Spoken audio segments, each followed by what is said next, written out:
If you would like to get your song reviewed, dear listener, there's the filthy capitalist option. As Sori says, $125 gets you straight to the head of the line. You don't have to be part of the alliance. You don't have to be part of the group. Wait a minute. And the biggest thing is you don't have to wait. You hop, skip, and jump right in front of everybody. $125 gets you there. You do that 3 times, and then get matched down to the $75 rate for perpetuity. Yes! Also, there is a band review option.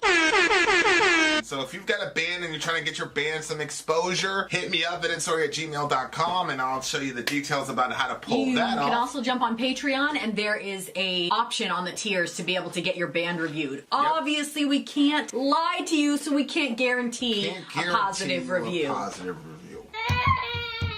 Get what you get. It's just rubbish. Rubbish. Rubbish. That's British for garbage. My favorite is the community option. $1 at the gate gets you in a Patreon. You get to join an alliance. The alliance joins their points together, and that helps determine what songs that we do. The alliances hang out on Discord. Message me on Patreon to get the link. And they do all kinds of other cool things. They do Minecraft, Dungeons and Dragons. Yeah. It's really a community within the community. Anybody can go in the village, facebook.com/Vin and Sori. There's 160,000+ people on the channel. What's cool about the Discord is that it offers a real opportunity for community connection, friendship, that type of thing. And it's on Discord, so if you're not a Facebook person, it's for you. You start off at $1. Right. Plus you get exclusives. Sori and I are working on a song. So the first 15 seconds of that was on Patreon. Also, at $15 tier and above, when we actually debut the video, they're going to be there live with us. There you are, dear listener. Buy merch.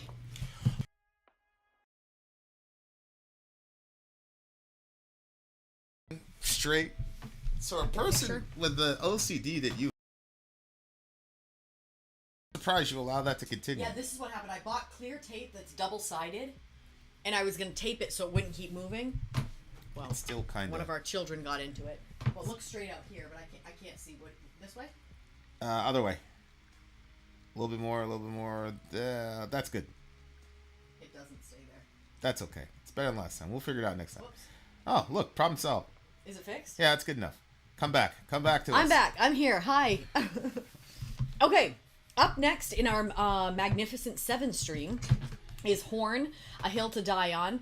This was brought to us by, well, this would be song 5. Yeah. So it would be Middle Earth's pick. This is for the big homie Middle Earth? It's requested by the traumatized veteran Brad Dexter as Harry Luck. What? Remember, they're doing people from the Magnificent 7. Yeah. So maybe I wasn't even supposed to say it was middle. Maybe that was like telling who's under the costume.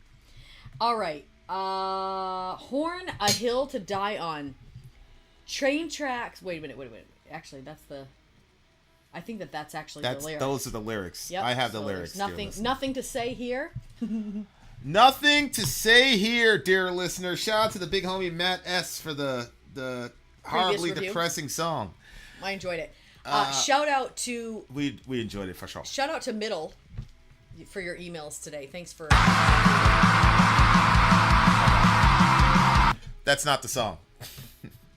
We got to fast forward. Was that the 23-minute mark or the 20-minute mark? 20 minutes and 41 seconds to 26:27. All right, and I'm going text to me text that, it to you. beautiful. Oh, okay. Did that help? Yeah, it did actually. Okay, so this is a Magnificent I'll be your 7. ace. This is a 20 what now? 41 you said? 41 to 26. Oh, we got it exactly. Let's do this shit. That's All right. right. You ready? Let go.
Whoa, that was... What's the name of that band? Boop. Horn. A hill to Horn. die on. A hill to die on. You know, some of this stuff is like, you know, All Quiet in the Western Front still on the head. If you... Still on the what? All Quiet in the Western Front, that war Yeah. movie that we saw. It's like, Yeah. Private Ryan level realism relative to World War... I think it was World War One. Which one was it? Is that the one that I All was Quiet on referencing the a day Western ago? Front. Is that 2 or 1? I'm pretty sure it was 1.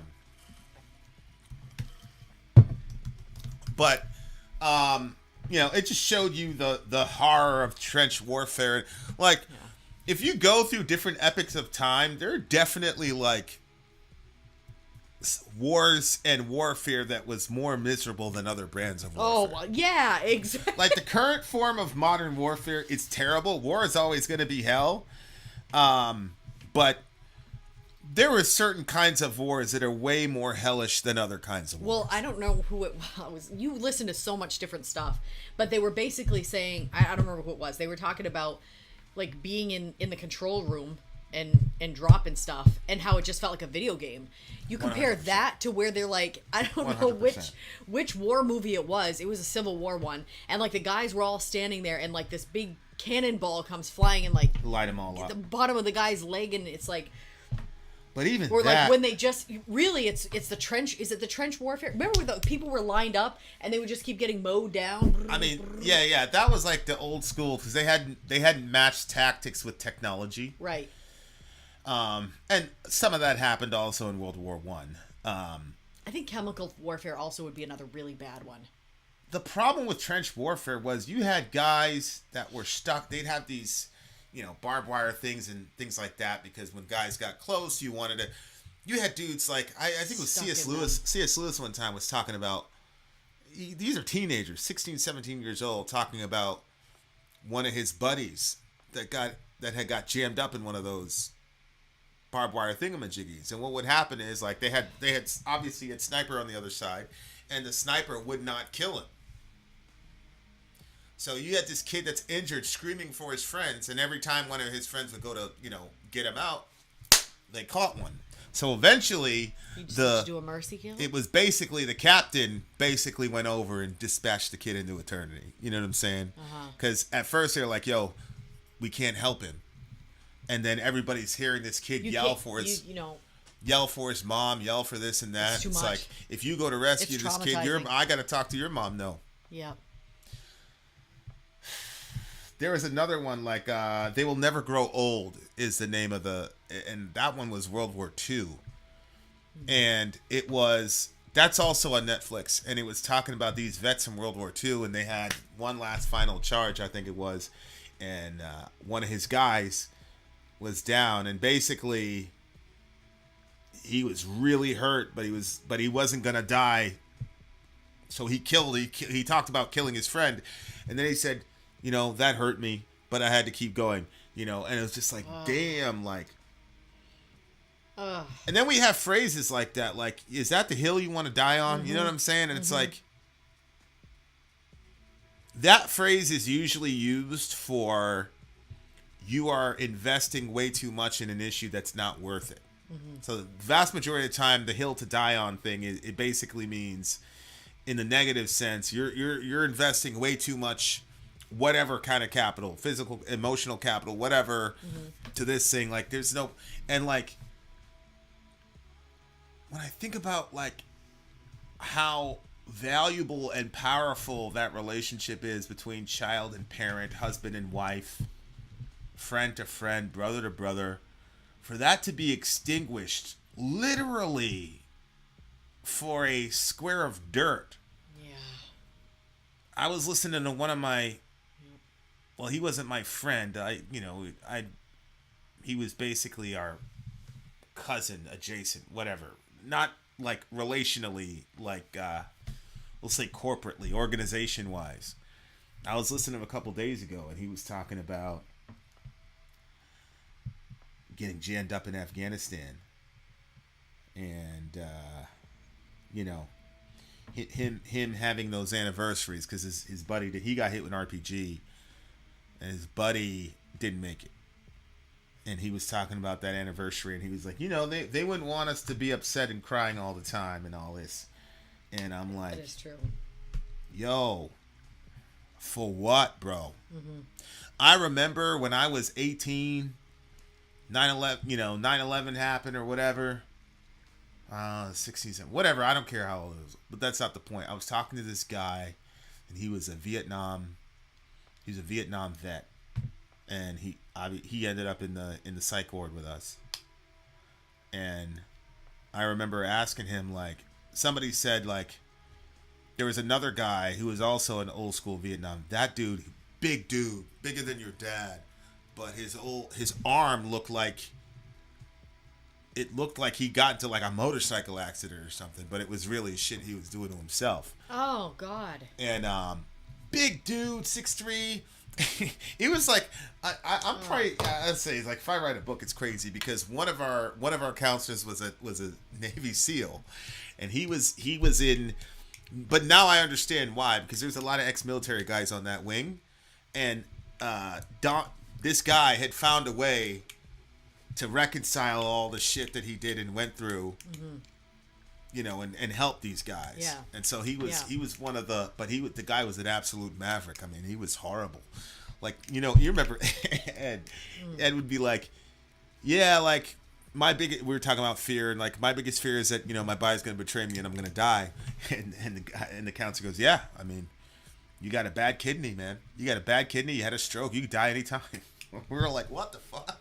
But that's kind of the dude he was. Like, he found a way to, like, make you face, like, ugly reality and not, like, freak out. But I was thinking about that the other day. Like, wouldn't it be cool? Well, I don't know if it'd be cool. It would be difficult, but to have like a circle of people where everybody tried to speak the most truth to each other as possible.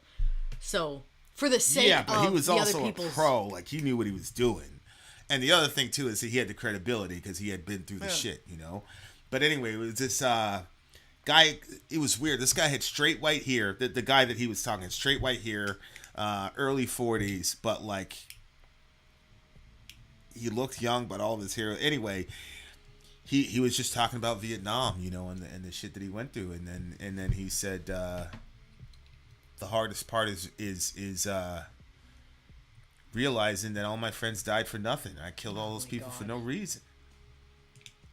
And we're all looking at this guy to say, what are you gonna say to that? Because, you know, he was, you know, he didn't say a fucking word, bro. He just stood there and looked at him, and I was just like, then I don't know. It could have been 10 seconds, 11 seconds. It felt like 10 minutes to me. He said, oh, what are you gonna do? Like, you have the rest of your life. He's like, so, you know, you wasted people, and a couple of your friends got wasted. You're 40 years old. Are you going to waste the rest of your life? Mm-hmm. Or are you going to learn from that? And I was just like, what? Like, and it, you know, it kind of made me like, what the fuck? Mm-hmm. And like, so I'm watching that yesterday. I'm like, damn, bro. For what? For what? Why were we over there for 20 fucking years? Yeah. Yeah. For what? You gave the shit back to Tally. And I don't care. I mean, eventually you're gonna have to give that shit back to the Tally. You had people up here saying all types of, oh, I'm embarrassed as an American, blah blah blah blah blah. Like, you know, it was all this like American jingoism, like, we're America, we don't run from, you know, whatever. It's like, that's not the point, man. Yeah. The point is, we spilled gallons of blood over there, American blood over there, bro. You had look, people are gonna disagree, I understand, but to me, you had some of the best human beings on the planet doing amazing exploits. And again, like, I understand, but some of the shit that those people did over there for their brothers, like, for what? Like, it's just the emptiness of this whole thing. You know what I'm saying? Like, we used to talk like, you know, World War II's, Hitler, everything was clear. Like, these motherfuckers are trying to take over the world. Like, this is some cartoon shit. Like, this is a bad dude, bro. Mm-hmm. And I think that's one of the reasons why Americans are still so obsessed with saying Nazi this, Nazi that, it's because it's the last time that America was really engaged in a conflict where we were genuinely on the right side. Like, it was clear that America was on the right side. Yeah, Because after that, like, I mean, even Korea to a degree, definitely Vietnam, all the interdictions we've been involved in and all the rest of it, like, in our psyche, we know that we're wrong. But the Nazis, they were wrong and we were right. You know what I'm saying? Like, morally speaking. But it's tough to think about, like, and obviously I'm speaking as an American because, you know, it's even worse for the people of Afghanistan. Like, it's not even close. But obviously as an American, I'm always going to be, you know, you see what some of the, you know, the best war fighters at the peak of their game were doing, man. And also the courage and the bravery. And for all that to be about poppy fields and bullshit, man, is like, oh, it's unforgivable to me. It's unforgivable to me. So, like, they're talking about trench warfare here. I mean, God, everybody says war is hell, but, you know, there's sort of an arc where technology, like, makes war a little bit more humane. Like, okay, just fucking... But, man, that trench warfare was a nightmare. You had 16-year-old kids, like, running to certain death. Yeah. So much so that... And they were not, like, mutants. They were regular kids who had to be... I mean, literally, it was like you blow a whistle and go. And then the guy was in the back with a pistol, and anybody that went back, he had to take him out. Like, you just had to do it. Like, oh, man, it's just... really sits and makes you think, like... Okay, is that the hill you want to die on? But are any of those hills worth that kid? I was listening to one with Hardcore History where all these kids in the neighborhood decided to go to Doochie Hat together. And so they took them all, put them all in the same unit. Like 3 of them came back out of like 200. Like, that is... It's horrible, man. It's absolutely horrific. It's absolutely horrific.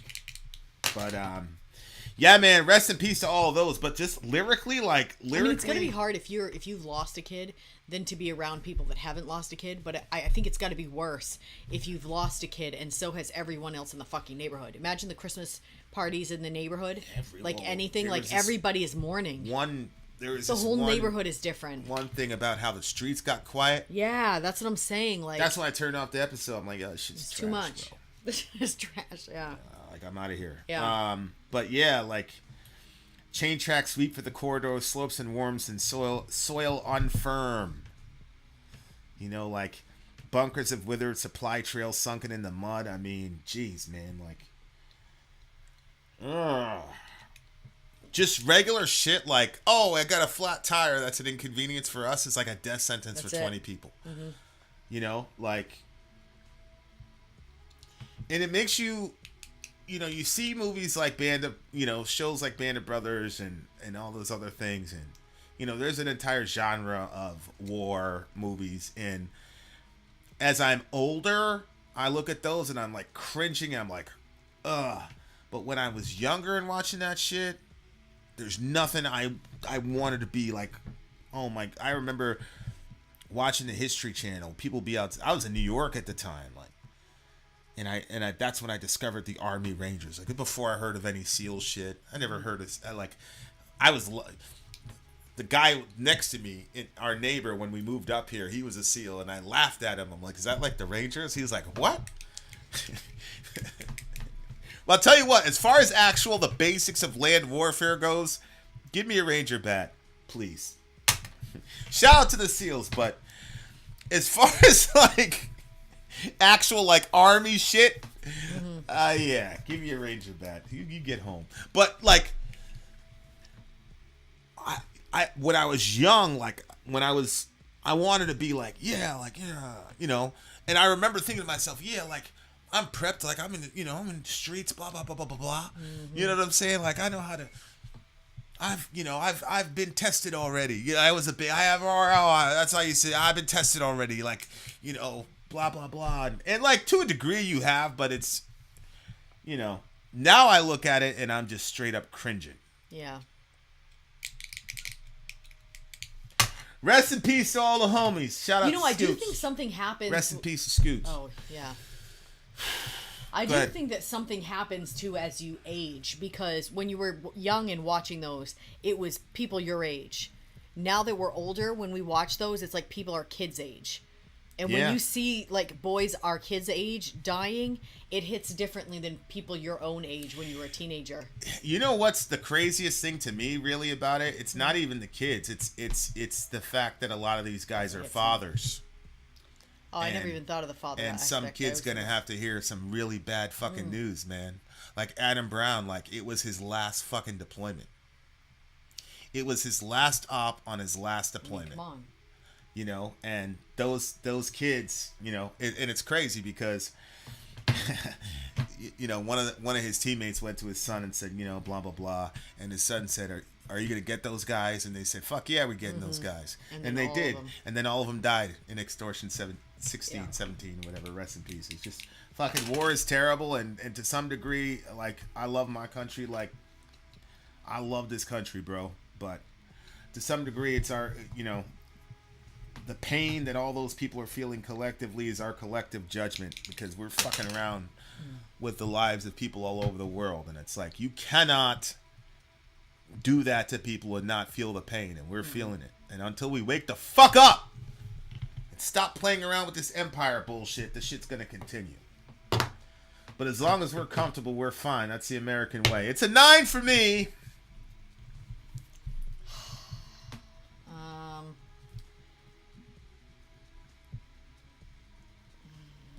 Yeah, I didn't put the Rangers over the Seals, like, overall. Yeah.